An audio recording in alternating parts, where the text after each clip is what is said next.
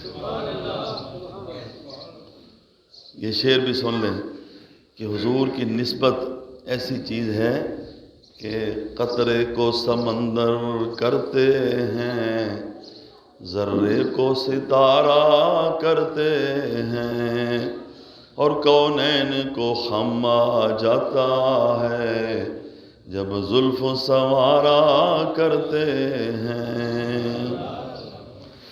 شیخ Saadi رحمۃ اللہ تعالیٰ علیہ نے اپنی کتاب گلستان سعدی میں، یہ مدرسوں میں پہلے فارسی کے نصاب میں پڑھائی جاتی تھی، اس میں ایک واقعہ لکھا، بڑا عجیب واقعہ۔